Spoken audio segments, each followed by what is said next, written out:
Hello friends, welcome to another video on Tutorials Point with me Richa. Today in this segment under retail, we will talk about visual merchandising. Well, visual merchandising is the way the products are displayed or the merchandise is displayed in order to make it appealing for the customers to walk in and buy the products. Well friends, before we start on this module, I'd like to ask you a question. How many times have you walked past a retail outlet or a store only to get really excited about seeing what is there the mannequin is wearing, to come inside the store and actually buy that product? Well, that friends is what visual merchandising is all about. It's the way you get excited seeing the way the products are displayed. Let's see what is there on the agenda for us today. Understand the meaning and the importance of visual merchandising. Know the features of a good VM display. Understand the staff responsibilities and how do they go about doing a visual merchandising. Understand the impact, rather the business impact on VM, which is directly proportional. The way the merchandise is produced or displayed has a direct proportion to the way the business is impacted. So let's take a look at visual merchandising. Well, the meaning of visual merchandising is arrangement of products for display, the way the products are displayed either at a window setup or on the mannequins, even on the racks. The way it is all put together is what visual merchandising is all about. Well, why is visual merchandising important? Why do retail stores need to even hire a visual merchandiser? Well, let's take a look at that. It improves the business productivity. Well friends, a little while back I said that visual merchandising and business is closely related because your business will be productive only if there is a good visual merchandiser on board, because it helps to bring more and more customer walk-ins into the store. It boosts the sale per square feet, generates a faster turnover rate, it sells more of profitable merchandise, decreases the markdown rates, increases the amount of average transactions. So if a customer has thought that I'm only going to wear or buy a pair of shirt, she might be excited to even buy a pair of trousers because that's the way the visual merchandising for trousers have been done. It increases, or rather the convert of a shopper, a stopper and a walk-in rather than a walk-by. And this is something that is very, I'm sure you all have faced it at some point or the other. Whenever you walk through a particular window of a visual, a store setup, you get excited by what's there on the display and it makes you become a walk-in customer rather than a walk-by customer. Well, let's look at the scope of visual merchandising. Well, the exterior presentation of a store or any retail outlet has a couple of things which are there, which is the storefront. The very first impression which a customer gets is the storefront. Exterior signs and labels, mannequin, the way the mannequins are displayed, banners, the store entrance, billboards, windows as well as display. All of these things are on the exterior side, and that is what the customer really gets an impression about. And I'm sure you have heard of the very famous quoting, first impression is the last impression. Well, let's look at the store layout. In that you have a merchandise flow. Now the way the product has been displayed needs to tell a story, and there has to be a storyline because of which the flow of merchandise has to be in that particular order. It has creating clusters, service areas as well as accessibility. Now if a customer walks into the a particular retail store and wants to buy something, everything should be easily accessible to him. He should not look here and there too much and waste his or her time. Store interior presentation. For a visual display, you have merchandising presentation. You have color schemes, the way the colors are coordinated together. Lighting inside the store is very essential in a retail outlet because the way the light falls on a particular garment or costume is going to make the customer decide whether he wants to buy it or not want to buy it. The music inside the store has to be pleasant and light, not something which is very loud and very rocky, because it makes the customer get a little, might not want to buy something looking at hearing the music.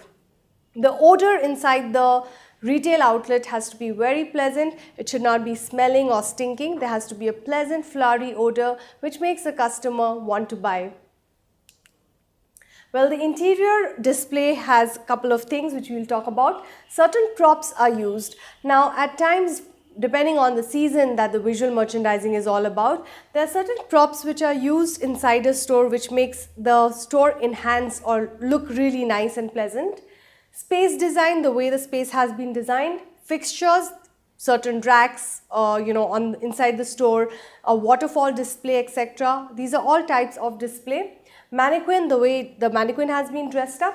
Floor and wall covering inside, as well as the signages inside the store. Now friends, these are all part of visual merchandising. So when we say visual merchandising, it's not only about the store outlet, or rather the what is displayed, but also smaller aspects which we saw right now in terms of the interior display, which are essential. Let's look at the factors influencing visual merchandise. Now, under visual merchandising, there are certain factors which really help to promote VM, which is the type of business. You need to be aware about what is the exact business competition and the type of business you are in.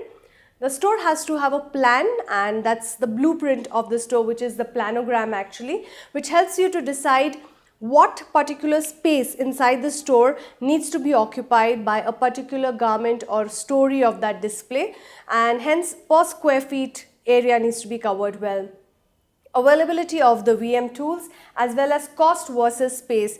Each and every part of the store needs to be covered in such a way that it is very maximum utilization is there and productivity is there.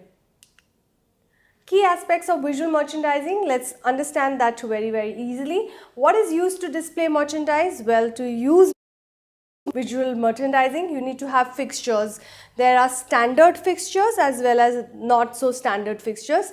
Most of the retail outlets use always a standard fixture to promote their display.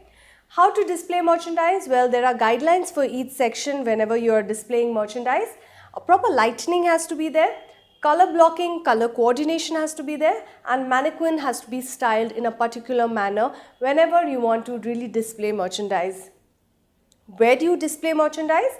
You have to first understand the store layout. What exactly is the store layout? How big is the store? And accordingly, it will help you to display the merchandise. You always need to display merchandise section wise in terms of zones. When there is a men's section, there's a women's section, there is a kids section. So even accessories, footwear, bags, etc. So the entire store is divided into different zones, and you need to follow the store pattern or the store zone in order to have good display of merchandise.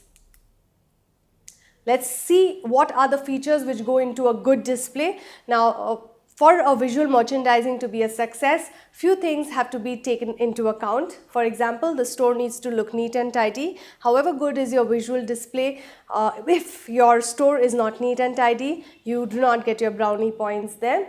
You need to attract customers, you need to be creative. Nobody likes looking at the same boring old display. You need to be very creative as well as innovative in your thinking.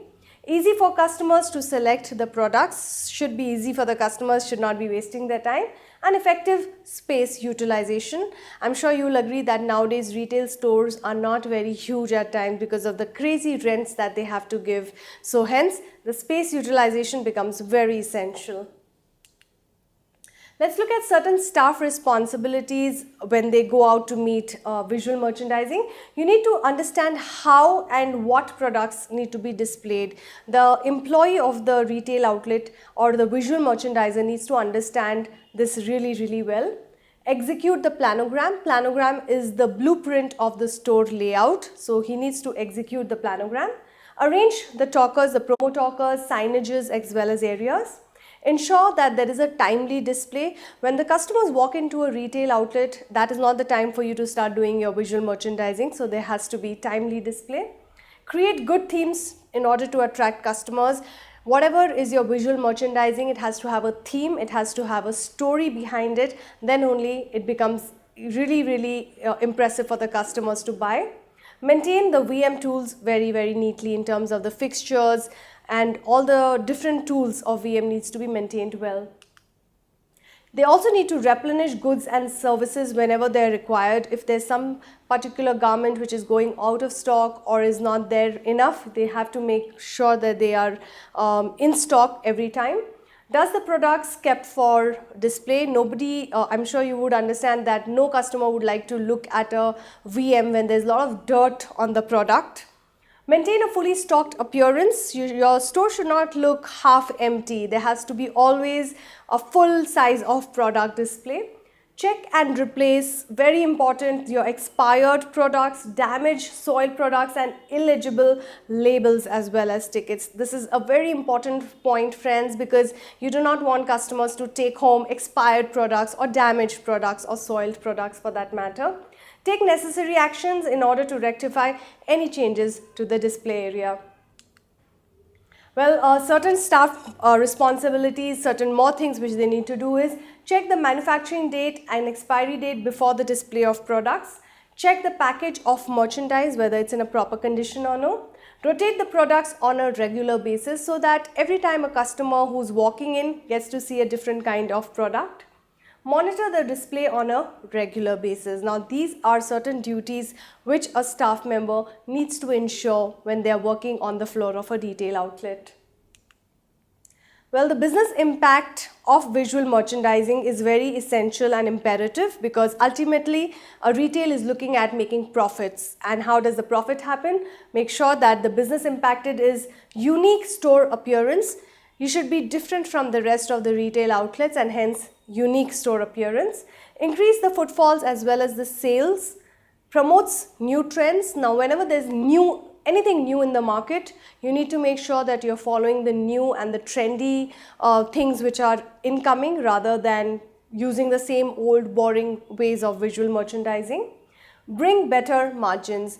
VM is very, very closely related to the business product or the productivity of a particular store, and hence it's important.